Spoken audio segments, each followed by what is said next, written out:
Universitas T-Kom memiliki gedung kampus dengan standar hotel bintang 5, tersedia 10 kampus dengan lokasi yang strategis. Menyediakan banyak pilihan program studi.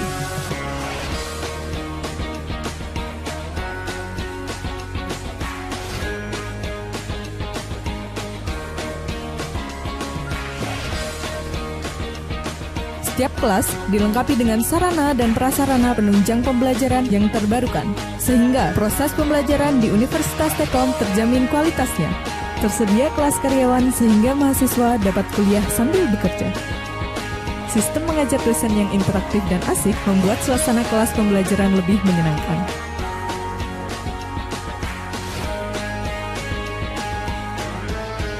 Universitas T-Kom, kuliahnya menyenangkan. Selamat malam semuanya, selamat datang di mata kuliah fotografi 2. Kali ini saya membuat video untuk kita praktek memahami aperture ya. Nah, kemarin kita sudah belajar mode kamera ya. Jadi ada auto, manual, shutter speed priority, kemudian aperture priority, dan banyak lagi yang kita pelajari, dan hasil dari tiap mode kamera itu berbeda-beda, betul? Nah, kemarin kita juga sudah belajar tentang segitiga emas exposure atau pencahayaan, yaitu ISO, shutter speed, dan aperture. Nah, kita kemarin memahami ini ya. Kita kemarin belajar teori bagaimana bisa menerapkan segitiga emas ini, sehingga kita bisa mendapatkan gambar yang kita inginkan ya. Nah, sekarang kita akan praktek menggunakan kamera ya. Untuk pertama kita akan memahami aperture ya. Aperture itu apa sih? Aperture itu adalah bukaan lensa. Seberapa besar atau seberapa lebar lensa itu terbuka, dan mempengaruhi seberapa banyak cahaya yang masuk yang diterima oleh kamera tersebut. Nah, perbedaan setiap aperture itu sangat berpengaruh sekali ya. Ketika kita membuka lensa aperture sangat lebar, maka cahaya yang masuk akan sangat banyak sehingga membuat objek yang kita potret akan semakin terang. Kebalikannya, ketika kita perkecil bukaan lensa ya, maka cahaya yang masuk otomatis lebih sedikit, yang mengakibatkan membuat objek yang kita potret akan lebih gelap. Nah, untuk bisa memahami aperture ini, kita perlu menggunakan kamera ya di mode manual ya. Kita pakai mode manual aja. Jadi kita bebas menentukan mode yang kita inginkan atau bebas menentukan cahaya yang kita inginkan gitu loh. Nah, saya memakai Nikon, dan ini aperture-nya paling kecil adalah f2.8 dan angka paling besar adalah 6.5. Dan saya menggunakan lensa 357 mm. Nah, saya ulangi lagi ya tentang aperture bukan lensa ini. Jadi gini, konsepnya tolong dipahami. Jadi, ketika angka lebih kecil, contohnya f.2, f2.8, maka bukaan lensa semakin besar. Ya, saya ulangi. Jika angka semakin kecil, maka bukaan lensa semakin besar. Dan kebalikannya, jika angka semakin besar, maka bukaan lensa semakin kecil. Oke, tolong itu dipahami dulu, jangan sampai terbalik.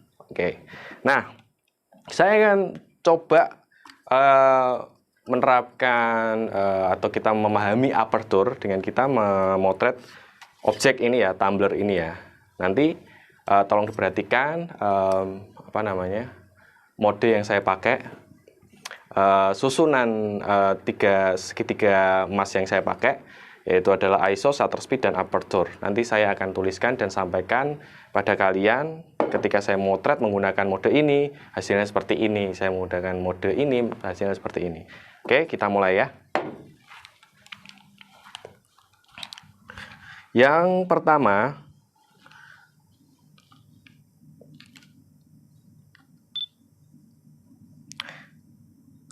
saya akan menggunakan f.8, ini yang paling besar nih, f.8, kemudian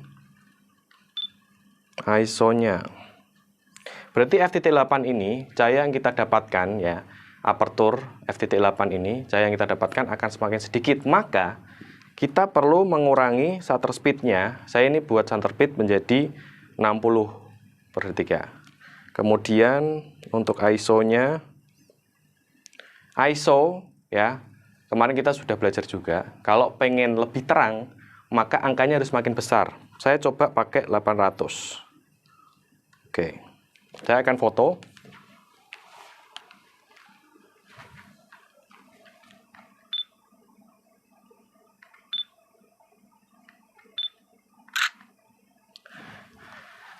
Nah, ini adalah hasil foto. Aperturnya 8.0, shutter speednya 60 second. Kemudian ISO-nya 800. Sekarang saya akan turunkan aperturnya. Kita coba menjadi 6.3 dengan shutter speed yang sama 60 dengan ISO yang sama 800.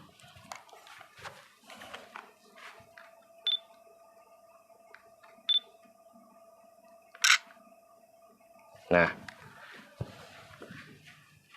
ini adalah hasil gambar dengan apertur 6.3, shutter speed sama ya, 60, kemudian ISO-nya 800. Sekarang, saya akan perkecil lagi aperturnya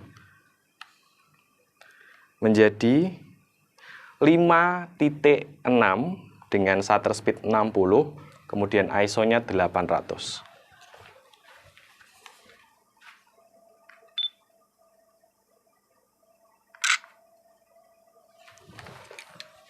Nah, ini aperturnya sudah saya turunkan 5.6, shutter speednya 60 dan ISO-nya 800.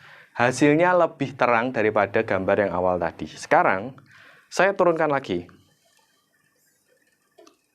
menjadi f-nya 4.5, shutter speed, ISO sama ya. Jadi kita cuman mengubah aperturnya doang ya. Oke. Gambar ini menggunakan f4.5 atau aperturnya 4.5, shutter speed 60, ISO-nya 800. Sekarang saya turunkan lagi. Langsung ke 2.8 ya. 2.8 ini berarti apertur terendah di lensa ini ya.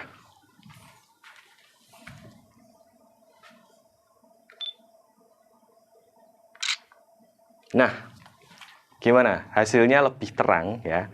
Jadi ketika kita perkecil angka aperturnya, maka cahaya yang masuk ke kamera kita itu akan semakin banyak ya. Nah, kemudian kita coba gambar ini lebih terang ya. Saya akan mengubah ISO-nya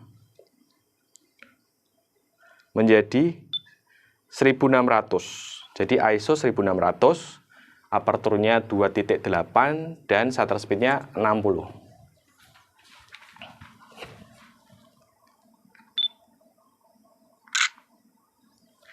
Nah, perhatikan gambar ini.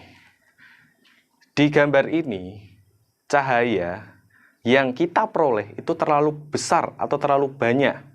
Ya, karena kita pakai apertur paling kecil 2.8 dan ISO-nya kita naikkan. Itu membuat gambar kita over cahaya, terlalu terang. Maka kita bisa menaikkan apertur kita. Kita coba naikkan ya, ini dari f2.8. Kita naikkan menjadi f-nya 3.5 dengan ISO-nya sama, yaitu 1600 dan shutter speed-nya 60. Saya cuma menaikkan aperturnya aja menjadi 3.5.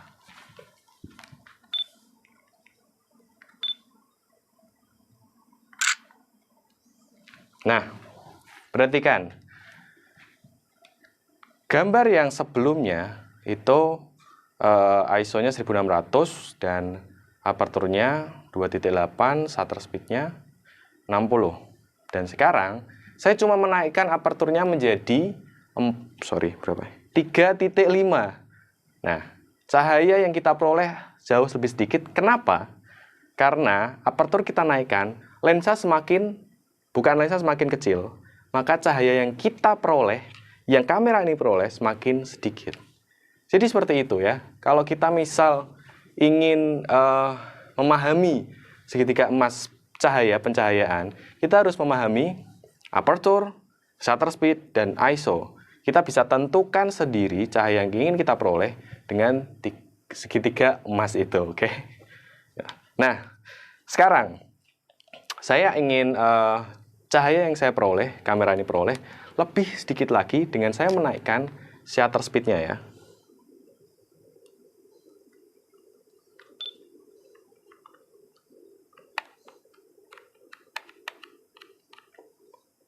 Oke, saya naikkan menjadi 100 shutter speed-nya ya.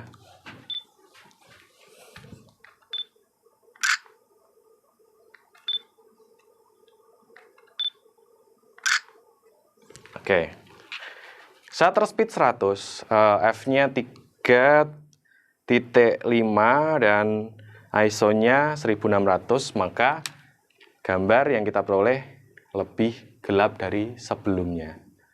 Ya, jadi seperti itu. Jadi kita bisa mengatur sendiri ya untuk mendapatkan cahaya yang kita inginkan. Jadi ya memang dalam basic kamera kalau kita pakai full manual, kita harus pinter-pinternya untuk menyesuaikan kondisi ruangan atau di luar ruangan, berapa banyak cahaya yang kita peroleh. Misal kalau saya ini pakai cahaya ini, nah itu lampu itu.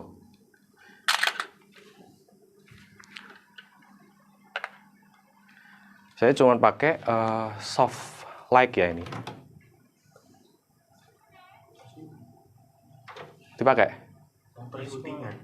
Delok bar kibar. Oke. Jadi saya cuma pakai soft light ini ya, cuman ini aja. Jadi memang agak terbatas, maka kita juga harus menyesuaikan kamera kita juga gitu loh, segitiga emas juga gitu. Kalau di luar ruangan, misal kita cahaya matahari, kita pakai cahaya matahari, kita juga harus tahu jam-jam tertentu ya. Kalau misal jam 12 itu sangat terik sekali mataharinya ya. Jadi kita juga harus menyesuaikan kamera kita. Jangan sampai cahaya itu terlalu banyak masuk ke kamera kita sehingga nanti over cahaya ya kan. Nah, jadi seperti itu pemahaman tentang apertur ya. Nanti tolong kalian di rumah ya pakai kamera DSLR atau mirrorless. Kalian coba membuat beberapa foto. Saya kasih 5 foto aja. Saya minta 5 foto dengan apertur yang berbeda. Kalian tuliskan jelas di situ berapa shutter speed-nya, berapa aperturnya, berapa ISO-nya. Nanti kalian kumpulkan dalam bentuk JPG ya, gambar JPG ke Google Classroom. Oke. Jadi itu aja mata kuliah fotografi 2 kali ini tentang pemahaman apertur. Terima kasih buat kalian sudah memperhatikan, mengikuti dari awal sampai akhir. Jika ada kritik saran silahkan disampaikan lewat WhatsApp, Google Classroom ya. Dan minta tolong untuk komennya kepada saya sehingga saya bisa dapat memperbaiki diri dalam mengajar dan meningkatkan diri saya. Terima kasih, selamat malam.